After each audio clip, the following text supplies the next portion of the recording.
Hello, I'm Diane Spadola, and this is episode number 74. Welcome to the Thursday afternoon tune-up. This video series is brought to you by Accelerate Your Success, the business booster program for artists and entertainers. We also have a private Facebook group where I provide a lot of free marketing support and downloadable resources. If you want to jump on over to Facebook when I'm done with this video, you can join the group by answering 3 simple questions, and then be aware that there's all kinds of free goodies in the files section of the Accelerate Your Success Facebook group. Think of this video as your information and inspirational pit stop before the race, which is your busy weekend. Today, I'm going to revisit a subject that I talked about several months ago because in the last 2 days, I think I was on no less than 6 webinars or Zoom meetings. Zoom is interesting. Everybody's become much more adept at Zoom, and now we're using it for everything from one-on-one phone calls to virtual happy hours. My cousin was playing Clue with friends last night on Zoom. People sing together on Zoom. I do all my teaching on Zoom. I've even seen people that are doing fashion shows and choreography and yoga. All right, so let's talk a little bit about how to show up on Zoom. You want to show up as if you respect the speaker, okay? And I use that phrase rather loosely, but I think what you should think about is if you were going to go to a meeting or a room, a conference room, that speaker was speaking in, what would you look like and how would you behave? Because in Zoom, although that's a more casual and formal environment, how you behave and how you show up, are you lying down? Are you in bed? Are you sitting up? Are you moving around the room doing everything except paying attention? Those are all noticeable things to the speaker, and not only to the speaker, but to all of the other people that are in the meeting. They all can see that. And it gives the impression that you're not really paying attention. Now, you may not be paying attention, but you at least want to pretend that you are so that the speaker doesn't feel bad. You want to ask questions. You can either do that publicly, you can actually raise your hand in Zoom, or you can type your question in the chat box. When you ask a question, it adds value to the entire meeting or presentation. It also gives confidence to the speaker that something that they've said is on point with you. It also can help to clarify any points of confusion or miscommunication that the speaker might have muddied their way through. So asking questions or making comments is a really good thing to do on a Zoom meeting. There's also an opportunity for you to share your accolades or positive reinforcement with the speaker. I do that by telling them it was a great webinar, that the thing I really learned was XYZ, that my takeaway made it more than worth my time. Any positive thing that you can say to a speaker who is hosting a meeting, especially if they're new at it, is going to be beneficial to make them feel confident and want to do this again.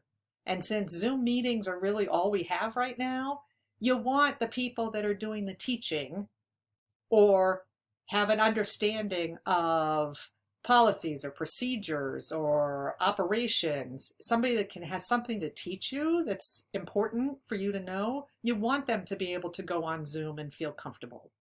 So the same way as if they were speaking to you in person on a stage in a big, large room, at the end of their speech, you're gonna, and you should do the same thing by typing into the chat box.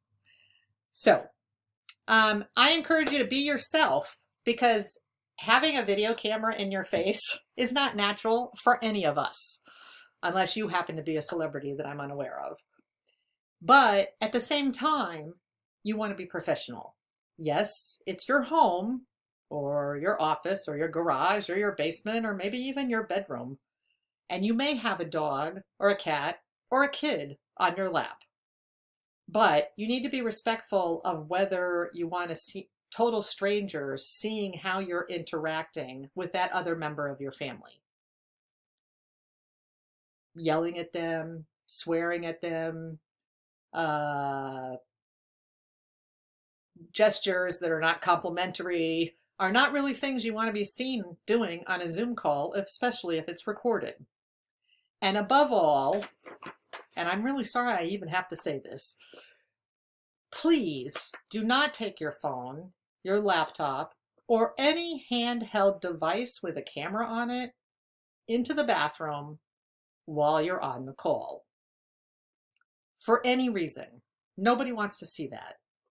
And not only will the speaker be aware when they look at the recording, but all the other people in the room are aware, and they're aware when it's actually happening.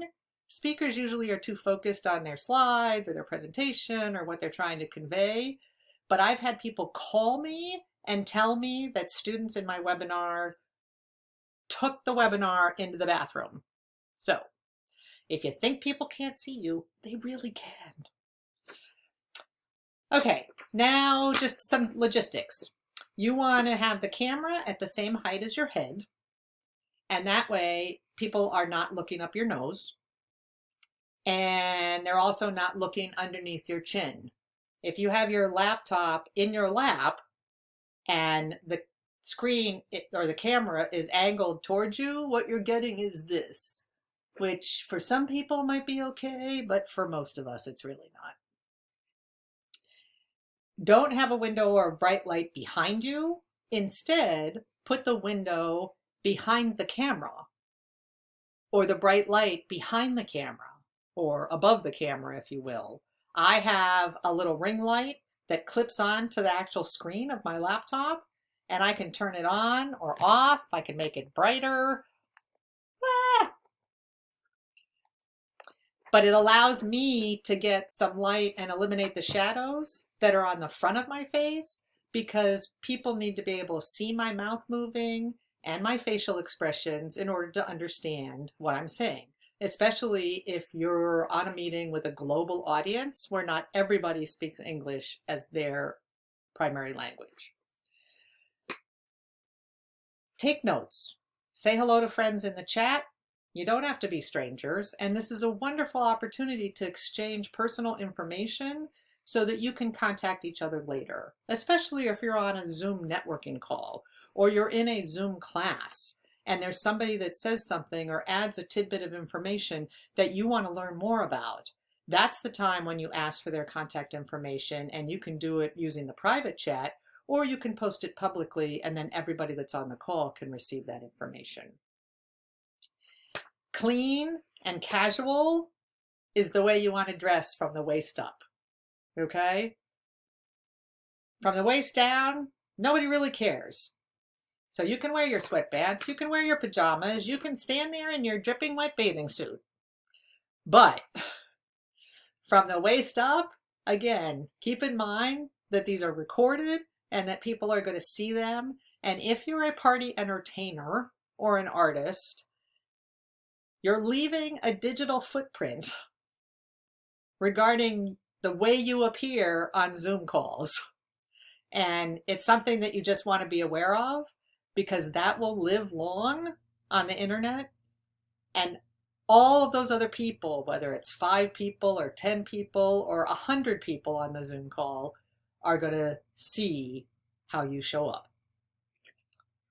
I encourage people not to eat when they're in a Zoom meeting for a couple of reasons. My teachers always told me, don't bring food to the classroom or have it at your desk unless you brought enough for everyone. So that would be the first suggestion. Secondly, people can hear you chewing on your Fritos and chewing on your salad. And again, it's distracting to the speaker, and it pulls away from your persona as a listening, professional, anxious to learn participant. I'm trying to think if there's anything else, but I think that's it. I hope this has been helpful, and I'll see you next week.